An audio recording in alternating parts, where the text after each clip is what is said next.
When Jonah Clayton walked into Mercy Creek Sunday service with a woman on his arm for the first time in 3 years, every head turned. But it wasn't admiration that filled their eyes. The morning sun cast long shadows through the chapels, stained glass windows, painting the wooden pews in amber and crimson. Jonah felt the weight of 100 stares as he guided Mabel Drummond down the center aisle, her pale blue dress rustling like whispered prayers. His calloused hand rested gently at the small of her back, a gesture that spoke volumes in a town where touch was currency and reputation everything. But the silence, Lord, the silence was deafening. Mabel kept her chin high, though Jonah noticed the slight tremor in her fingers as they clutched her worn Bible. She'd arrived in Mercy Creek just 2 months prior, stepping off the dusty stagecoach with nothing but a leather satchel and a determination that could cut glass. The town needed a nurse, and she needed a fresh start. What she hadn't counted on was the way secrets followed a person like shadows at high noon. "Morning, folks." Jonah nodded to the congregation, his voice carrying the easy confidence of a man who'd never backed down from anything. At 34, he commanded respect, 6 feet of weathered muscle, hands that could gentle a spooked horse or build a barn from nothing. His dark hair caught silver at the temples, premature gray earned through sleepless nights nursing his late wife through consumption, then raising their daughter alone. The Claytons had been founding members of this church. His grandfather's name was etched in the cornerstone. But today, even Pastor Reed Mercer's welcoming smile seemed strained as he watched them settle into the third pew, the same pew where Jonah used to sit with Elizabeth. "Daddy," 8-year-old Esme whispered, tugging at his sleeve. "Why is everyone looking at Miss Mabel funny?" Jonah's jaw tightened. His daughter's innocent question cut straight to the heart of it. Esme adored Mabel, who'd tended to the girl's fever just last week with the gentleness of a saint. But children saw with clearer eyes than adults, who looked at Mabel Drummond and saw only what they chose to see. The thing about small towns, they never forget a face, even one that's changed. Carson Blair shifted uncomfortably in the front row, his badge catching the light. The sheriff's shoulders were rigid with tension, and when he glanced back at Mabel, something flickered in his eyes. Recognition? Fear? Jonah couldn't tell, but it settled uneasily in his gut. Across the aisle, Nia Rhodes whispered urgently to her husband, her fan fluttering like a trapped bird. The banker's wife had appointed herself Mercy Creek's moral guardian, and her disapproval radiated through the chapel like heat from a forge. But it was Axel Langley's reaction that truly unsettled. Jonah, the town's most prominent rancher, and Jonah's longtime rival, had gone pale as fresh milk. His knuckles were white where they gripped the pew rail, and when Mabel's gaze accidentally met his, he flinched as if she'd struck him. Pastor Mercer cleared his throat, the sound echoing off the rafters. "Let us begin with hymn number 47, he announced. Though his usual warmth had cooled to politeness, as the congregation rose, Mabel's voice joined theirs, pure and clear as mountain water, carrying notes that seemed to lift straight to heaven. Jonah found himself watching her profile, the way sunlight caught the auburn highlights in her chestnut hair, the determined set of her shoulders despite the hostility surrounding them. He'd first met her 3 months ago when she'd answered his advertisement for a nurse to help with Esme's recurring fevers. She'd arrived at his ranch with rolled sleeves and gentle hands, earning his daughter's trust within minutes and his respect by day's end. There was something wounded about her, something that called to the broken places in his own heart. When he'd asked her to church this morning, it wasn't just neighborly kindness. It was a man's declaration that he was ready to live again. But these looks, these whispers, they told a different story. The hymn ended, and Pastor Mercer opened his Bible. "Today's sermon comes from the book of Matthew," he began. "Judge not, that ye be not judged." His eyes swept the congregation meaningfully. "For with what judgment ye judge, ye shall be judged." A few people had the grace to look uncomfortable, but not everyone. Jonah noticed how Axel Langley kept stealing glances at Mabel, his face cycling through emotions like storm clouds across the prairie. And there was something else. The way Carson Blair's hand kept drifting to the wanted posters folded in his vest pocket. Mabel sat perfectly still throughout the service, her breathing measured and calm. But Jonah caught the moment her composure cracked. When Pastor Mercer spoke of redemption and second chances, a single tear traced down her cheek. After the closing prayer, the exodus began.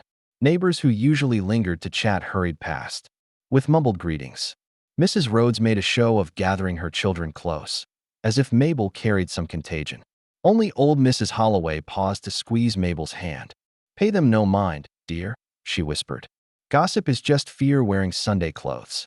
Outside, the autumn air carried the scent of dying leaves and wood smoke. Jonah helped Mabel into his wagon, noting how her hands shook as she arranged her skirts. Esme chattered excitedly about the sermon, oblivious to the undercurrents that had nearly drowned them all that as they drove toward home. Mabel finally spoke. "Perhaps I shouldn't have come. Perhaps they shouldn't have stared." She turned to study his profile, this man who defended her without knowing what he was defending her from. "Jonah, there are things about my past. We all have pasts, Mabel." But even as he said it, Sheriff Blair was mounting his horse behind them, his face grim with purpose. And in the distance, Axel Langley stood frozen on the church steps, staring after their wagon like a man who'd seen a ghost. What secrets was Mabel Drummond hiding that could turn an entire town against her? And would Jonah Clayton's faith in her survive the truth? The Clayton Ranch sprawled across the valley like a promise kept to the land itself. Jonah had built it from nothing after the war, every fence post driven by his own hands, every barn beam raised through sheer determination. As their wagon rolled up the dusty drive, Mabel felt something loosen in her chest. Here, at least, she could breathe. "Miss Mabel, will you help me feed the chickens?" Esme bounced on the wagon seat, her earlier confusion about the church service already forgotten. Children possessed that blessed ability to live in the moment, unmarked by the weight of yesterdays. "Of course, sweetheart." Mabel's smile came easier now, away from those judging eyes. She'd grown to love this little girl with her father's stubborn chin and her mother's gentle heart. In caring for Esme, she'd found a purpose that had been missing from her life for too long. Jonah pulled the wagon to a stop near the house. A sturdy two-story structure with a wraparound porch where Elizabeth's roses still climbed the railings. He'd kept them blooming, though they reminded him daily of loss. Today, watching Mabel gather her skirts as she stepped down, he wondered if those roses might bloom for someone new. "I'll put the coffee on," Mabel said, falling into the routine they'd established over the past weeks. She'd been staying in the small cabin he'd built for hired hands, but increasingly she found herself at the main house, sharing meals, mending clothes, becoming part of their lives in ways that both thrilled and terrified him as she disappeared. Into the kitchen, Jonah unhitched the horses, his mind churning. The way Axel Langley had looked at her, like recognition wrapped in fear, that wasn't the reaction of a man seeing a stranger. And Carson Blair's hand on those wanted posters. "Daddy." Esme tugged at his sleeve. "Why don't people like Miss Mabel? She's the kindest person I know." From the mouths of babes, Jonah knelt to his daughter's level. "Sometimes grown-ups are afraid of things they don't understand. That doesn't make it right. But you understand her, don't you?" Did he? Jonah studied his daughter's trusting face. "I understand she's good to you. I understand she works harder than anyone I know. And I understand that whatever happened before she came here doesn't change who she is now." Even as he said it, doubt crept in like frost on autumn grass. Inside, Mabel moved through his kitchen with practiced ease, her movements graceful despite the tension he could see in her shoulders. She'd rolled her sleeves up, revealing delicate wrists marked by old scars, thin white lines that spoke of wounds deliberately made. He'd noticed them before, but never asked. Everyone carried their ghosts differently. "Coffee's ready," she said, not quite meeting his eyes. They sat at the kitchen table while Esme played outside, the silence stretching between them like a bridge. Neither was certain would hold their weight. "Tell me about Kansas," Jonah said finally that Mabel's cup rattled against the saucer. "What makes you think I'm from Kansas? Your accent slips when you're tired. The way you flinch at thunder, tornado country does that to a person. And this morning, when Carson Blair looked at you." He leaned forward. "Mabel, what aren't you telling me?" She stood abruptly, pacing to the window where she could watch Esme chase chickens in the yard. When she spoke, her voice carried the weight of stones. "Some truths are too heavy to carry alone. Others are too dangerous to share. Try me." She turned then, and he saw the battle playing out across her features. Hope warring with fear, trust wrestling with self-preservation. "My name," she said slowly, isn't really Mabel Drummond. The words hung in the air like smoke from a dying fire. Go on. It was Margaret Dalton. She watched his face for recognition, for the moment understanding would dawn and he'd see her differently. When it didn't come, she continued. 3 years ago, in Dodge City, I was married to a man named Thomas Dalton. He wasn't what he appeared to be. Jonah waited, sensing the story would come in its own time or not at all. Thomas ran with a gang. The Dalton Doolin outfit. Now Jonah's expression shifted. Even in Montana, that name carried weight.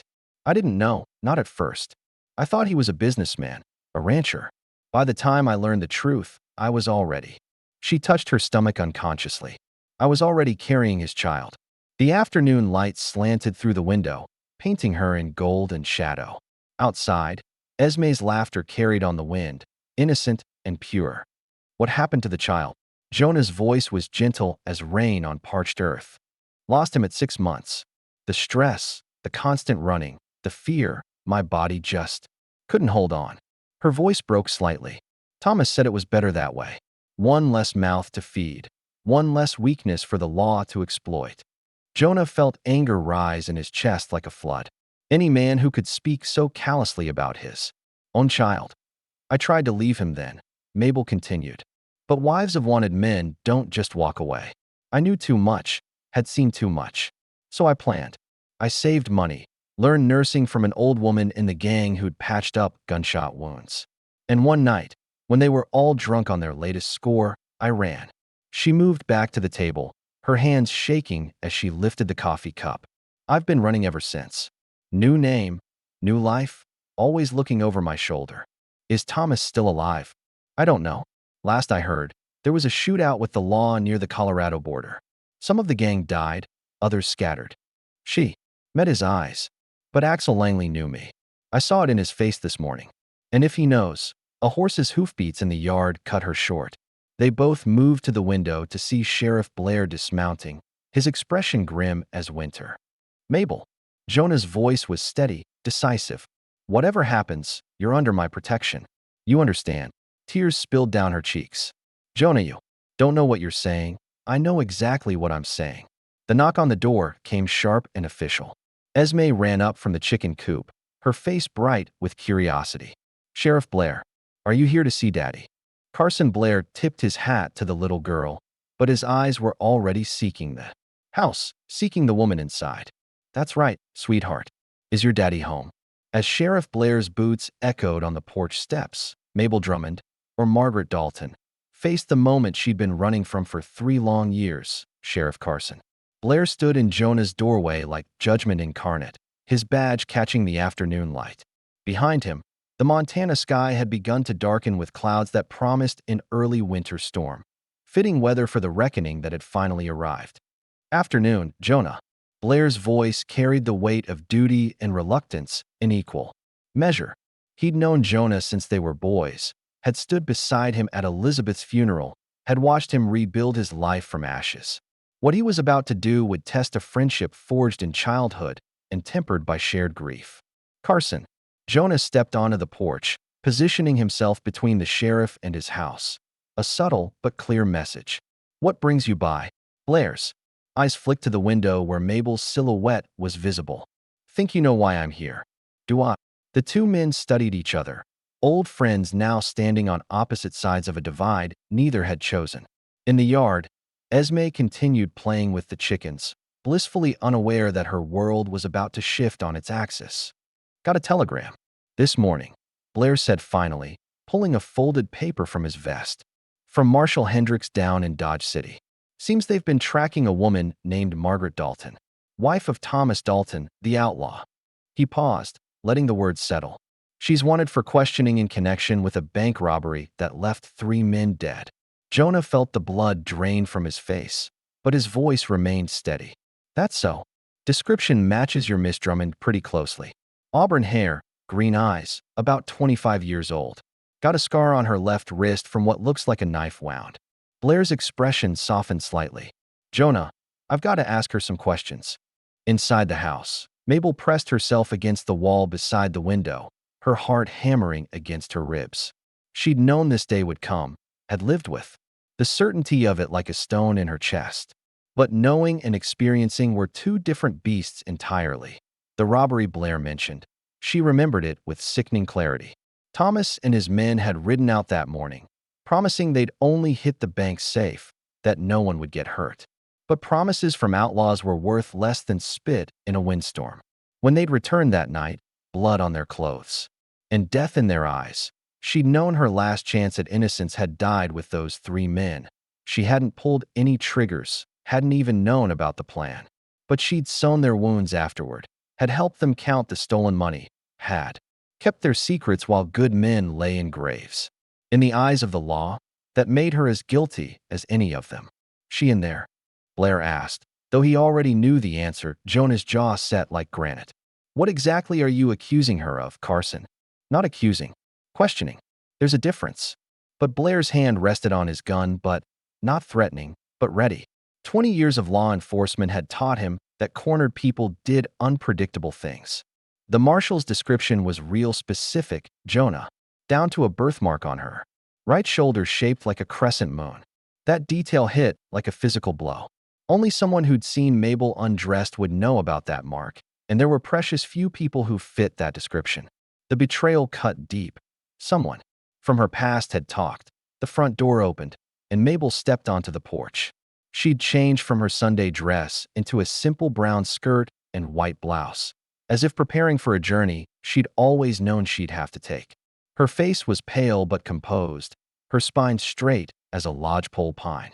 "Sheriff Blair," she said, quietly, "I believe you're looking for me." Blair removed his hat, a gesture of respect that seemed incongruous given the circumstances. "Ma'am, I'm going to need you to come with me. Got some questions that need answering." "Mabel."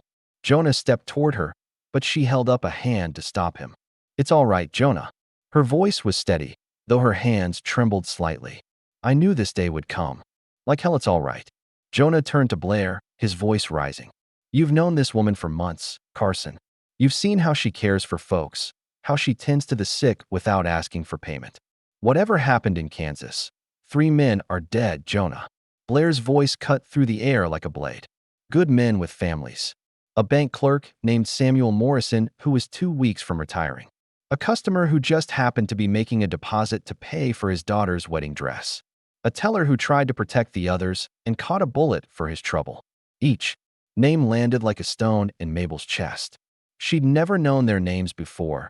They'd just been casualties in Thomas's retelling, unfortunate but necessary sacrifices for the greater good of the gang's survival.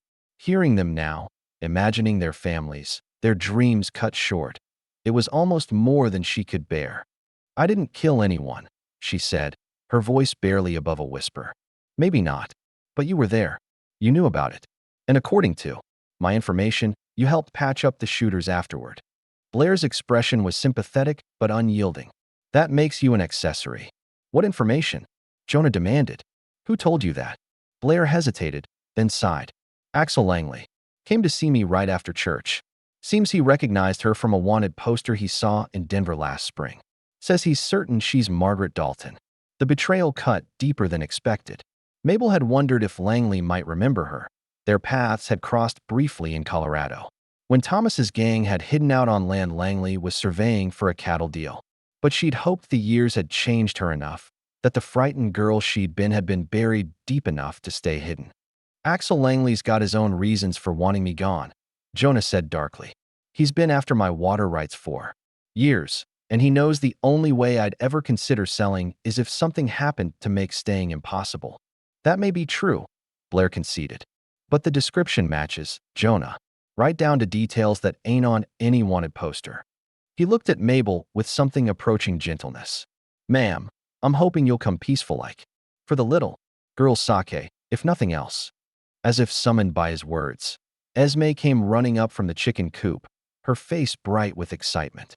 "Sheriff Blair, are you staying for supper?" Miss Mabel makes the best. She stopped short, sensing the tension crackling between the adults like electricity before a storm. "What's wrong?" Mabel knelt to the child's level, her heart breaking. "Sweetheart, I have to go away for a while. But you be good for your daddy, all right? Go away." "But why?" Esme's lower lip began to tremble. "Did I do something wrong?" "No, baby. You didn't do anything wrong. Mabel pulled the child into a fierce hug, breathing in the scent of innocence and sunshine that clung to her hair. Sometimes grown-ups have to face things they'd rather run from. But that doesn't mean that love goes away, understand. As the first drops of rain began to fall, washing the dust from the porch boards, Margaret Dalton prepared to face a reckoning 3 years in the making. But the storm brewing on the horizon threatened more than just her freedom. The jail cell in Mercy Creek was little more than a stone box with iron bars, built to hold drunks and cattle rustlers, not women whose pasts had finally caught up with them. Mabel sat on the narrow cot, her hands folded in her lap, listening to the rain drum against the single-barred window. Each drop seemed to echo the weight of her secrets. Now exposed to the unforgiving light of truth, Sheriff Blair had been as gentle as his duty allowed, but the click of the lock had still sounded like a death knell. Now she waited, knowing that somewhere a federal marshal was already riding hard toward Mercy Creek, carrying extradition papers and the promise of a rope. "Miss Mabel." Esme's voice drifted through the window like a prayer. Mabel rushed to the bars to see the little girl standing in the rain, her Sunday dress soaked through, her face streaked with tears that mixed with the storm. "Esme, sweetheart, what are you doing here? You'll catch your death in this weather. Daddy's talking to me," old Axel Langley, "and they're shouting, and I got scared." Esme pressed her small face against the bars.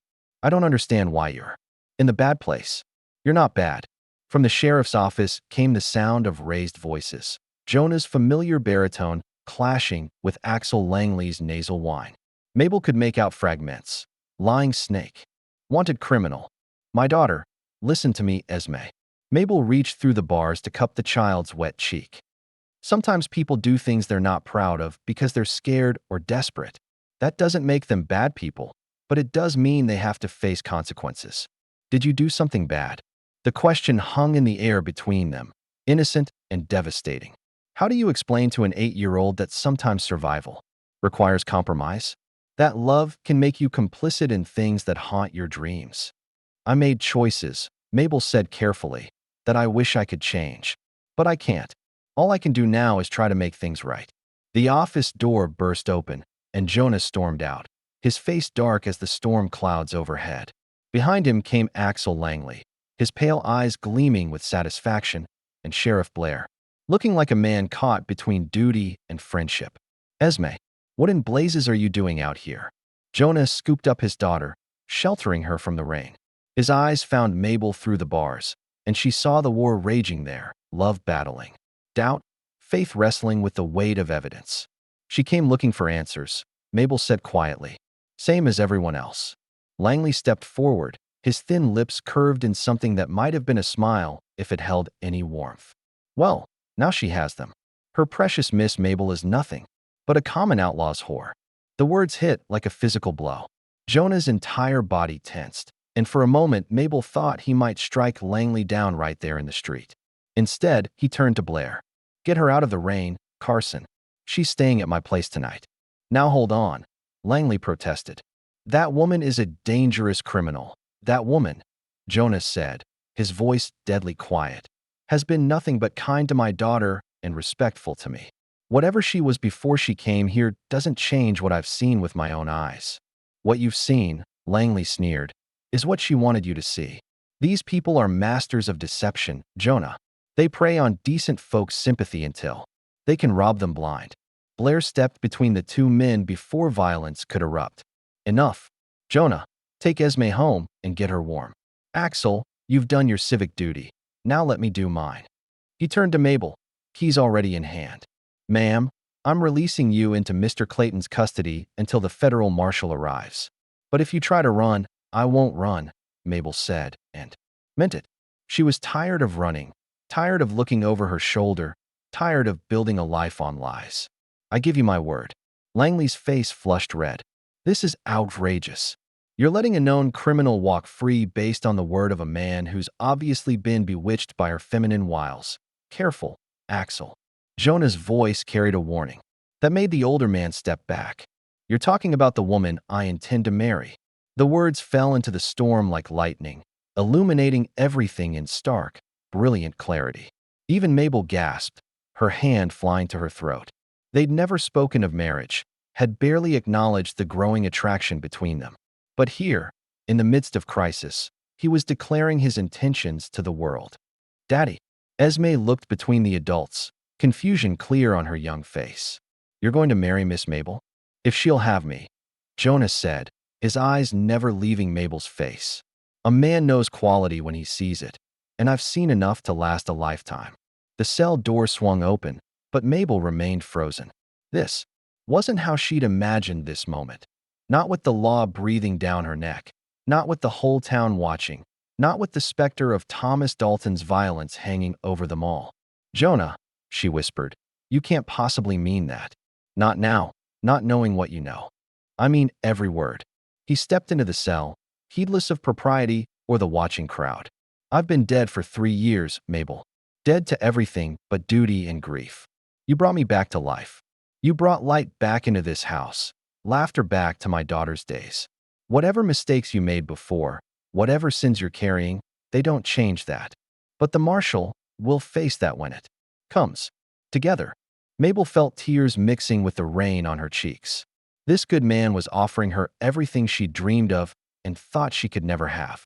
But accepting meant dragging him and Esme into her nightmare. Behind them, Langley was still sputtering protests, but his words were lost in the rumble of approaching thunder. Or was it thunder? The sound grew louder, more rhythmic, and Mabel's blood turned to ice as she recognized it for what it was: hoofbeats. Many of them, coming fast. "Carson," she said urgently, "that's not the marshal." The sheriff's head snapped up, his hand instinctively moving to his gun. "How do you know?" "Because I know that sound. I've heard it in nightmares for 3 years." Mabel's voice shook with terror. "That's Thomas Dalton and his gang, and they've come to take me back." Through the rain and gathering darkness, shapes materialized like demons from hell itself. 6 riders in black slickers, their faces hidden beneath hat brims, their guns already drawn. At their head rode a man Mabel recognized even through the storm. Leaner than when she'd last seen him, scarred by bullet wounds and hard living, but unmistakably her husband. Thomas Dalton had found her at last as the outlaw gang surrounded the jailhouse, their intentions clear as gunmetal. The quiet town of Mercy Creek was about to discover that some storms bring more than just rain and wind. They bring a reckoning written in blood. Thomas Dalton dismounted from his black stallion. With the fluid grace of a predator, his spurs chiming against the muddy street like funeral bells. 3 years had carved new lines into his face, and a jagged scar ran from his left temple to his jaw. Souvenir from the Colorado shootout that had scattered his gang to the 4 winds. But his eyes held the same cold calculation that had haunted Mabel's dreams. Well, Maggie." His voice carried across the rain-soaked street like a snake's whisper. "You've led us quite a chase." Sheriff Blair stepped forward, his hand hovering over his weapon. 5 other outlaws remained mounted, forming a loose circle around the jailhouse. The odds were impossibly stacked, but Carson Blair hadn't worn a badge for 20 years by backing down from long shots. "You're not welcome here, Dalton. Ride on before this gets messy." Thomas laughed, the sound brittle as breaking glass. "Oh, Sheriff, it's already messy. See, my wife stole something from me when she ran, and I've come to collect what's mine." "She's not your wife anymore," Jonas said, moving protectively in front of Mabel and Esme. "She's free of you." "Free?" Thomas's scarred face twisted into something resembling a smile. "There's no freedom from family, Clayton.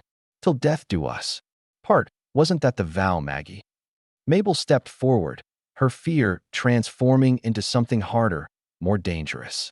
3 years of running, of looking over her shoulder, of building a new life on the foundation of her old mistakes. It all crystallized into this moment of reckoning.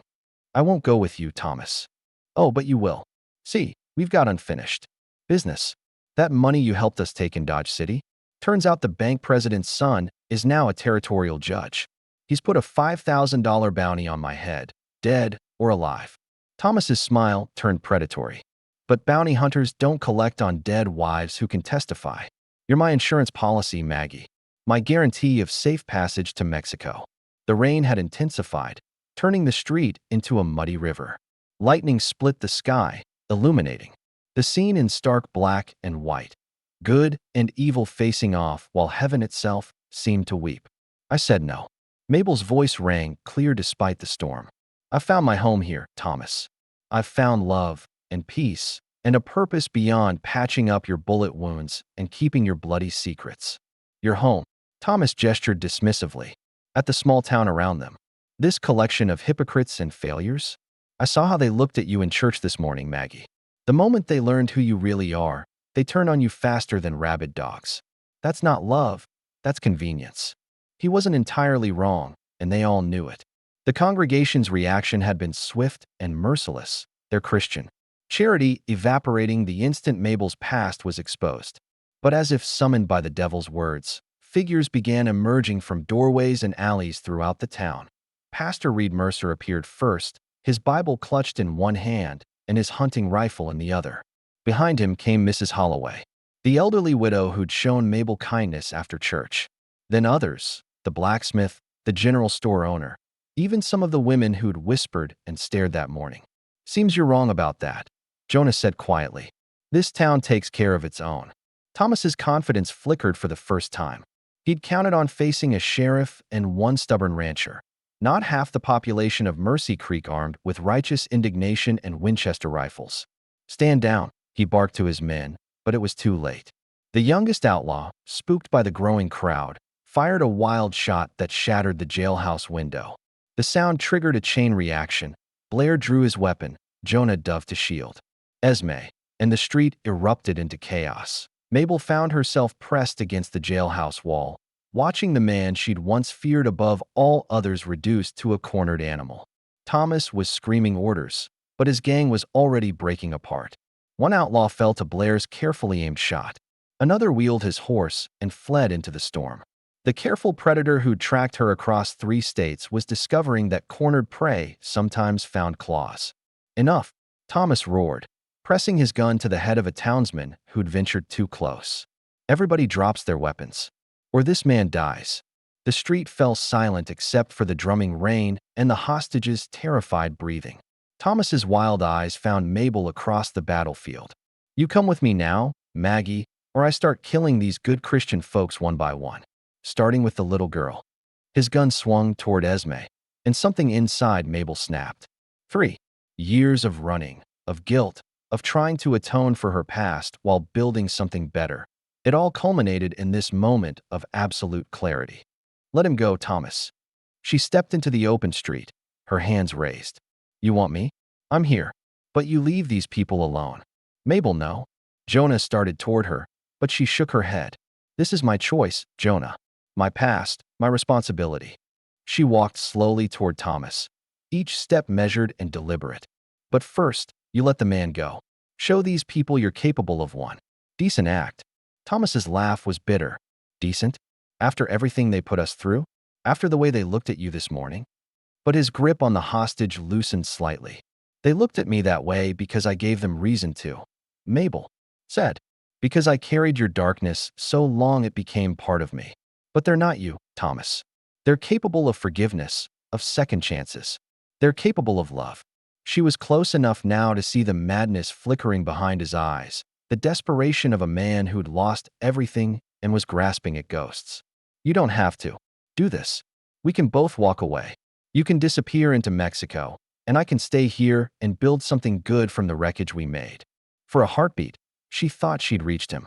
Thomas's gun hand wavered, and something almost human flickered across his scarred features. Then thunder crashed overhead, and the moment shattered.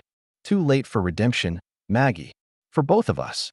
But as his finger tightened on the trigger, Pastor Mercer's voice rose above the storm, clear and strong.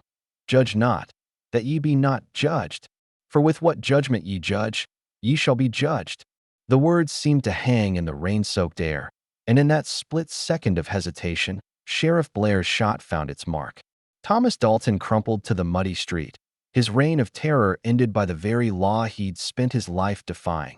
The remaining outlaws scattered like leaves before a gale, and suddenly the street was quiet except for the gentle patter of rain that had softened to a whisper. Mabel knelt beside Thomas as his life ebbed away, and for the first time in 3 years, she felt the weight of her past begin to lift. You were wrong, she whispered to his fading eyes. It's never too late for redemption. 6 months later, the roses on Jonah Clayton's porch had never bloomed more beautifully. Mabel, now Mabel Clayton, tended them each morning before breakfast, her wedding ring catching the early sunlight as she worked. The federal marshal had come and gone, satisfied that Margaret Dalton had died with her husband in that muddy street, and that Mabel Clayton was a new woman entirely. The town had welcomed her back with surprising warmth. Turns out that standing up to armed outlaws earned a person considerable respect in Mercy Creek, and her gentle nursing had touched more lives than she'd realized. Even Axel Langley had grudgingly apologized, though his motives remained suspect. "Mama Mabel," Esme called from the kitchen window. "Daddy says breakfast is ready." Mama Mabel. The title still made her heart skip like a schoolgirl's. She'd found her family at last, not born of blood, but chosen by love and sealed by commitment. As she gathered the last of the morning roses, their perfume sweet as hope itself, she offered a silent prayer of gratitude for second chances and the courage to claim them. From the kitchen came the sounds of laughter and clinking dishes, the ordinary music of a life well lived. Mabel smiled and headed inside, leaving her troubled past buried with the storm. Well, I reckon that's a tale worth telling around any campfire. If this story warmed your heart like a cup of coffee on a cold morning, don't forget to like and subscribe for more tales from the frontier of the human heart. Drop a comment below and let us know where in this wide world you're listening from. Today, we'd love to hear from fellow travelers on this journey called life.